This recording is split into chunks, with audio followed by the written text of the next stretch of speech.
ಇದು SB times news channel ವತಿಯಿಂದ ಕಲಬುರಗಿಯಿಂದ ವಿಶೇಷ ಸುದ್ದಿ.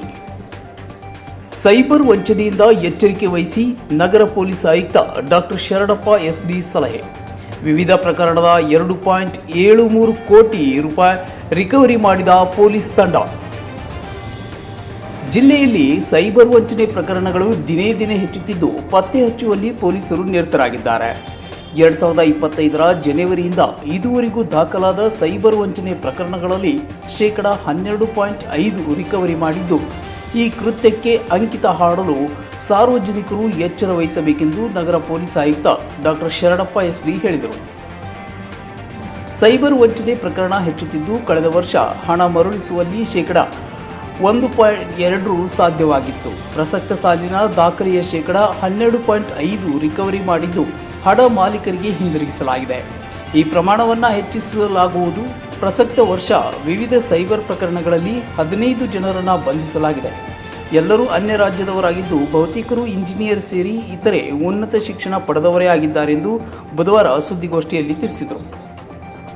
ನಗರದ ವ್ಯಾಪ್ತಿಯಲ್ಲಿ online financial fraud, digital arrest scam, ಇ-ಚಾಲನ್ APK ಮತ್ತು PM Kisan APK, debit card, credit card, sim soft fraud, investments fraud, part time job, ಆಮಿಷ ವಡ್ಡಿ 2025ರ ಜನವರಿಯಿಂದ ಇದುವರೆಗೂ ಸೈಬರ್ ಸಹಾಯವಾಣಿ 1930 ಮೂಲಕ ಸುಮಾರು 2211 ಪ್ರಕರಣ ದಾಖಲಾಗಿದ್ದು, ಇದರಲ್ಲಿ 8.93 ಕೋಟಿ ರೂಪಾಯಿ ವಂಚನೆ ನಡೆದಿತ್ತು. ಲಿಖಿತವಾಗಿ 40 ಪ್ರಕರಣಗಳಲ್ಲಿ 12.72 ಕೋಟಿ ರೂಪಾಯಿ ವಂಚನೆ ನಡೆದಿತ್ತು. ಆನ್ಲೈನ್ ದೂರಿನ 95 ಲಕ್ಷ ರೂಪಾಯಿ ಹಾಗೂ ಲಿಖಿತ ದೂರಿನ 1.76 ಕೋಟಿ ರೂಪಾಯಿ ಸೇರಿ ಒಟ್ಟು 2.73 ಕೋಟಿ ರೂಪಾಯಿ ರಿಕವರಿ ಮಾಡಲಾಗಿದೆ ಎಂದು ಹೇಳಿದರು. ಸಹಾಯಕ ಪೊಲೀಸ್ ಆಯುಕ್ತ ಜೇಮ್ಸ್ ಮೆನೇಜಸ್ ಮಾರ್ಗದರ್ಶನ, PI ಸಂಜೀವ್ ಕುಮಾರ್ ಕುಂಬಾರಗೇರಿ ನೇತೃತ್ವದಲ್ಲಿ ASI ದೇವೇಂದ್ರಪ್ಪ, ಸಿಬ್ಬಂದಿ ಸುನೀಲ್ ಕುಮಾರ್, ಈರಣ್ಣ, ಕುಶಾಲ್ ರಾಥೋಡ್, ತಾಂತ್ರಿಕ ಸಿಬ್ಬಂದಿ ಪ್ರಶಾಂತ್, ಸಂತೋಷ್, ಸುಜಾತ, ಅಂಬರೀಶ್, ವಿಠಲ್, ರಾಮು ಪವಾರ್, ಹೊನಸೂರು ಸಾಬ್, ಅಮ್ಮನಾಥ್, ಶರಣಬಸಪ್ಪ, ವಿಜಯ್ ಕುಮಾರ್, ಚನ್ವೀರೇಶ್, ಸುಮಿತ್ ಅವರ ಕಾರ್ಯಕ್ಕೆ ಆಯುಕ್ತರು ಶ್ಲಾಘನೆ ವ್ಯಕ್ತಪಡಿಸಿದ್ದಾರೆ. ಶಿವಕುಮಾರ್ B ಬಿರಾದರ್ ಸಾರಥ್ಯದಲ್ಲಿ ನೂತನವಾಗಿ ಪ್ರಾರಂಭಗೊಂಡ SB times news channel.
Our staff, ಯಾಕೆ ಅಂತಂದರೆ they have been working.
ನಿಮ್ಮ ಕ್ರೆಡಿಟ್ ಡೆಬಿಟ್ ಕಾರ್ಡ್ನ CVV ನಂಬರ್ನ ಅಥವಾ UPI ಪೇಮೆಂಟ್ಸು.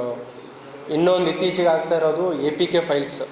ಅದರಲ್ಲಿ ಈ ಚಲನ್ APK ಫೈಲ್ ಇರ್ಬೋದು, ಕಿಸಾನ್ ಆ್ಯಪ್ APK ಫೈಲ್ ಇರ್ಬೋದು. ಇವುಗಳನ್ನು ಲಿಂಕ್ ಪ್ರೆಸ್ ಮಾಡಿದಾಗ ಅಥವಾ APK ಫೈಲ್ ಡೌನ್ಲೋಡ್ ಮಾಡಿದಾಗ ಎಂಟೈರ್ ಮೊಬೈಲ್ ಫೋನ್ ಕಾಂಪ್ರಮೈಸ್ ಆಗ್ತಾಯಿದೆ. ಹಾಗಾಗಿ ಇವುಗಳನ್ನು ಫಸ್ಟು ಕ್ಲಿಕ್ ಮಾಡಬೇಡಿ. ಎರಡನೇದು, ಇವು ನಿಮ್ಮ ಹತ್ರ ಬಂದ ತಕ್ಷಣ ಬೇರೆಯವರಿಗೆ ಶೇರ್ ಮಾಡಬೇಡಿ. ನೆಕ್ಸ್ಟ್ ಈಗಾಗಲೇ ಹೇಳಿದೆ, ಇನ್ನೊಂದು ಏನಂತಂದರೆ, ಒಂದು ರಾಂಗ್ ಪರ್ಸೆಪ್ಷನ್ ಸಾರ್ವಜನಿಕರಲ್ಲಿ ಇರೋದೇನಂತಂದರೆ, ಹೆಚ್ಚಿನದಾಗಿ ಏನು ಸೈಬರ್ ಅಪರಾಧ ಆಗುತ್ತೆ ಈ ಹಾಲಿಡೇಗಳಲ್ಲಿ, ಸ್ಯಾಟರ್ಡೇ ಸಂಡೇ ಇರ್ಬೋದು ಅಥವಾ ರಜೆ ದಿನ ಇದ್ದಾಗ ರಿಪೋರ್ಟ್ ಮಾಡಲಿಕ್ಕೆ ವಿಳಂಬ ಮಾಡ್ತಾರೆ. ಅವ್ರದ್ದೇನಂತಂದರೆ ಬ್ಯಾಂಕು ಮತ್ತು ಪೊಲೀಸ್ ಸ್ಟೇಷನು ಎಲ್ಲ ರಜೆ ಇರುತ್ತೆ ಅಂತ. ಆ ರೀತಿ ಯಾವುದೂ ಇರಲ್ಲ. ಏನು 1930 ಇದೆ, ಇದು 24/7 ಹೆಲ್ಪ್ಲೈನ್ ಇರುವಂಥದ್ದು. ಸೊ ಎನಿ ಟೈಮ್ ಅವರು ವಿತೌಟ್ ಡಿಲೇ 1930ಗೆ ಕರೆ ಮಾಡಿದರೆ ಎಲ್ಲ ನಮ್ಮದು ಏನಿದೆ, ನಮ್ಮ ಸೈಬರ್ ಪೋರ್ಟಲ್ ಇರ್ಬೋದು, ಪೊಲೀಸ್ ಸ್ಟೇಷನ್ಸ್ ಇರ್ಬೋದು, ಬ್ಯಾಂಕ್ಗಳಾಗಿರ್ಬೋದು, ಡಿಜಿಟಲ್ ಪೇಮೆಂಟ್ ಗೇಟ್ವೇಸ್ ಎಲ್ಲರಿಗೂ ಇಂಟರ್ಲಿಂಕ್ ಇದೆ. ನಾವೇನು ಸೈಬರ್ ಪೋರ್ಟಲಲ್ಲಿ ಹೋಗುತ್ತೆ ಆಟೋಮೆಟಿಕ್ ಅದೆಲ್ಲ ಕನ್ಸರ್ನ್ಡ್ ಯಾರು ಫ್ರಾಡ್ಸ್ಟರ್ ಅಕೌಂಟ್ ಇರುತ್ತೆ ಫ್ರೀಜ್ ಮಾಡಲಿಕ್ಕೆ ಇನ್ಸ್ಟ್ರಕ್ಷನ್ಸ್ ಆಟೋಮೆಟಿಕ್ ಹೋಗಿಬಿಡುತ್ತೆ. ಸೊ ದ ಬೆಸ್ಟ್ ವೇ ಏನಂತಂದರೆ, ಫಸ್ಟು ಬಿ ಕೇರ್ಫುಲ್. ಯಾವುದೂ ಇಂಥವು ಸೈಬರ್ ಅಪರಾಧಗಳಿಂದ ದೂರ ಇರುವಂಥದ್ದು by being aware of what are cyber crimes. ಎರಡನೇದು, ಒಂದು ವೇಳೆ ಆಗಿದ ತಕ್ಷಣ immediate without delay within golden ಅವರಲ್ಲಿ 1930 ಮುಖಾಂತರ ಇರ್ಬೋದು ಅಥವಾ ಪೋರ್ಟಲ್ ಇರ್ಬೋದು ಅಥವಾ ಸ್ಥಳೀಯ ಪೊಲೀಸ್ ಸ್ಟೇಷನ್ಗೆ ದೂರ ನೀಡಿದರೆ ಏನು ದುಡ್ಡನ್ನು ಕಳ್ಕೊಂಡಿರ್ತಾರೆ ಅದನ್ನು ನಾವು ರಿಕವರಿ ಮಾಡಲಿಕ್ಕೆ, ರಿಫಂಡ್ ಮಾಡಲಿಕ್ಕೆ ಸಾಧ್ಯ ಆಗುತ್ತೆ. ಈಗ ಒಂದೆರಡು ಜನರಿಗೆ ಇಲ್ಲಿ ಕರೆಸಿದ್ದೀವಿ, ಯಾರಿಗೆ ನಾವು ರಿಫಂಡ್ ಮಾಡಿದ್ದೀವಿ. ಇದರಲ್ಲಿ ಏನಂತಂದರೆ, ಈಗ ಟ್ರೆಡಿಷ್ನಲ್ ಅಪರಾಧಗಳಲ್ಲಿ ಏನು ಮನೆಗಳತನ ಆಗಿರುತ್ತೆ, ಎಲ್ಲ ಆಗಿರುತ್ತೆ, ಅವುಗಳನ್ನು ರಿಕವರಿ ಮಾಡೋದು ಅಂತಂದರೆ ನಿಮಗೆ ಡಿಸ್ಪ್ಲೇ ಮಾಡಲಿಕ್ಕಿರುತ್ತೆ. Gold recovery, cash recovery, everything is online. Amount freeze ಆಗಿರುತ್ತೆ. ಆಮೇಲೆ depending on the amount either directly or through court ಯಾರು ನೊಂದಿರ್ತಾರೆ ಅವರಿಗೆ ಡೈರೆಕ್ಟ್ ಅಮೌಂಟ್ ಟ್ರಾನ್ಸ್ಫರ್ ಆಗುತ್ತೆ. ಆ ರೀತಿ ದುಡ್ಡು ಟ್ರಾನ್ಸ್ಫರ್ ಆಗಿರೋರು ಒಂದು ಕರೀತಾರೆ. ಹೇಳಿ.